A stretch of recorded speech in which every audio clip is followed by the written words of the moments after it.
Hi everyone and welcome back to another Flexo release video on the SAP Engagement Cloud and SAP Sales and Service Cloud version 2 new features.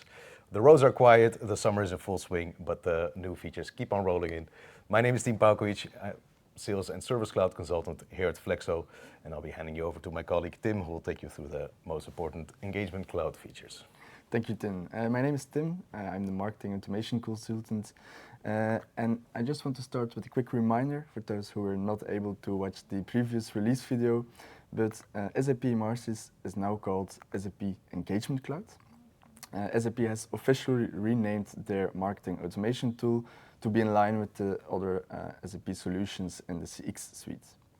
There has also been a little bit of repackaging. We all know the Emarsys edition we are using today, but now there's also an enterprise edition for larger multinational, multi-brand companies. This edition comes with SAP Analytics built in and some additional AI capabilities on top. Okay, let's take a look at some innovations announced by SAP. In the second quarter of the year, we see a strong focus on AI-powered productivity and new ways to engage with customers. The biggest innovation is the introduction of Joule, SAP's AI assistant. Joule is already available in several SAP solutions, but will now also be extended to SAP Engagement Cloud.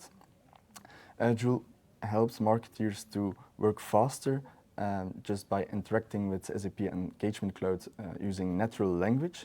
So instead of manually search for campaigns or navigating through menus, you can simply ask questions like, show me all back to school email campaigns from last year, or create a copy of this campaign.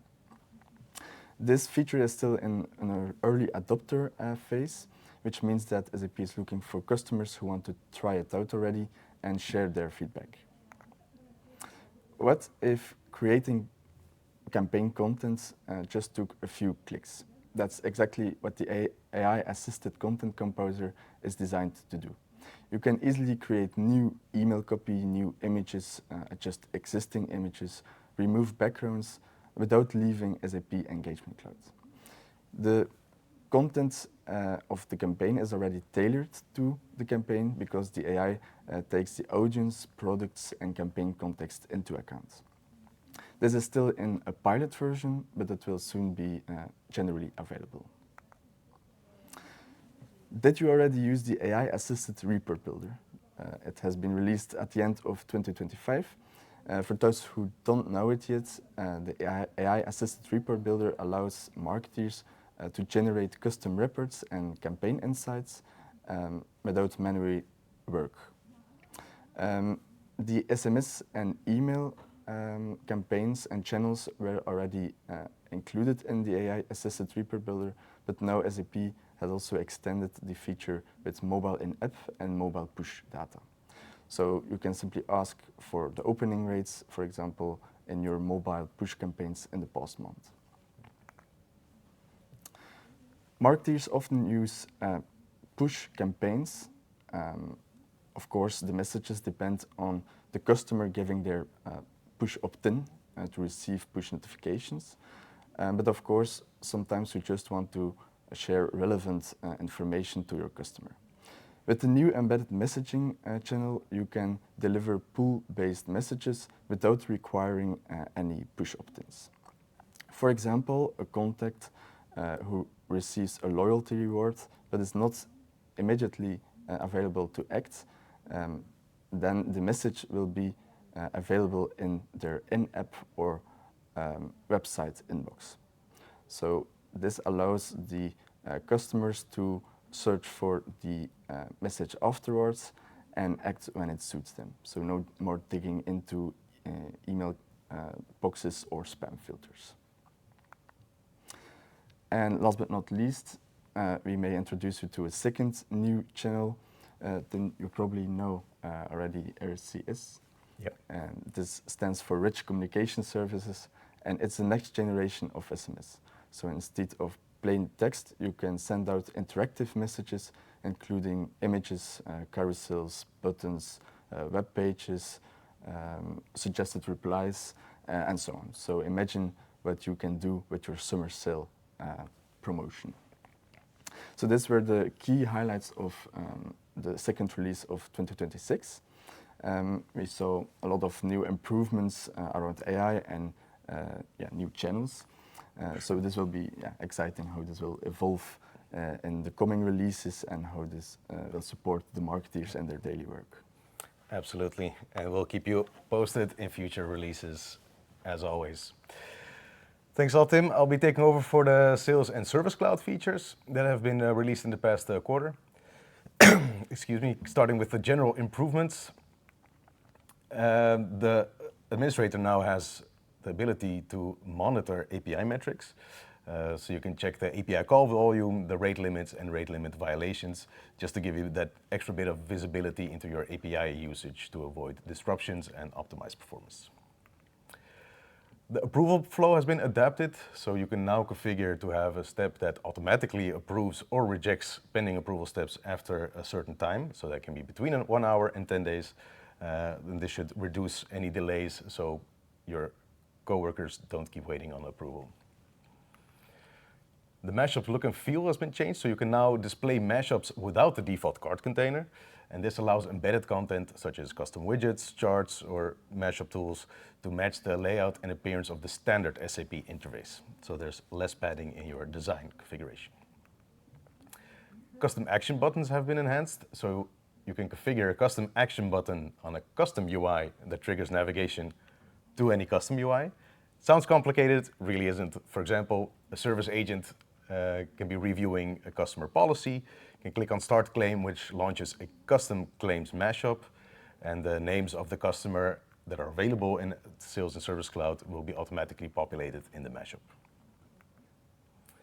So moving on to the Service Cloud specific updates. AI case summary you can now easily share via email.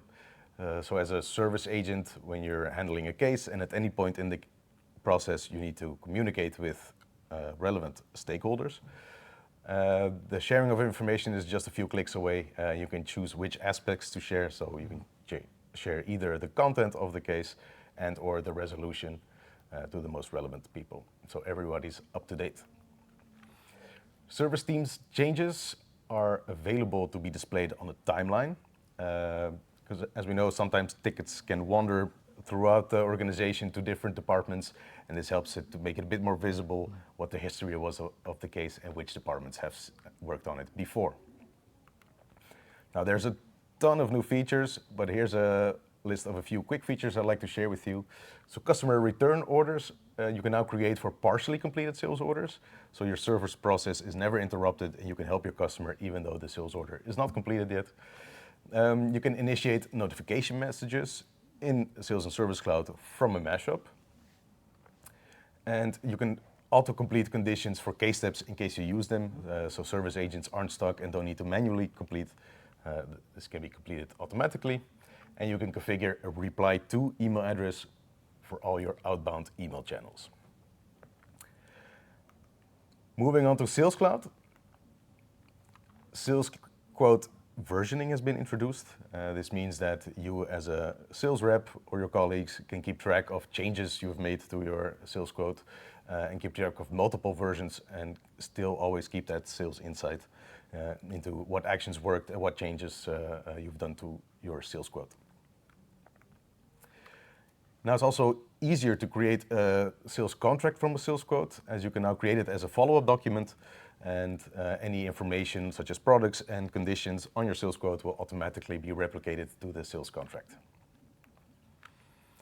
Autoflow has been improved. You can now configure Autoflow rules for sales orders to initiate actions, such as simulate, transfer, finish, and submit.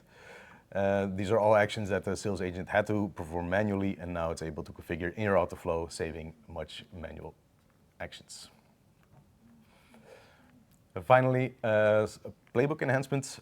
So there's now product recommendation cards you can implement through the Playbook for your opportunities. This means that in the guided selling process, your sales rep will see product recommendation cards from which they can directly add suggested products, and because it's there as a card, they'll never forget that extra step. So we've always had the Sales Cloud mobile app. Now SAP has also released a specific tablet app to accommodate the specific screen size that agents need to work on by using a tablet, which is just between the phone and the computer screen, as we all know, just to give them that extra bit of workspace and to have everything inside that they need. So that's it from us. Thanks a lot for joining again. And if you have any questions, as always, feel free to reach out. And I wish you a happy rest of the summer. Thanks. See you next time.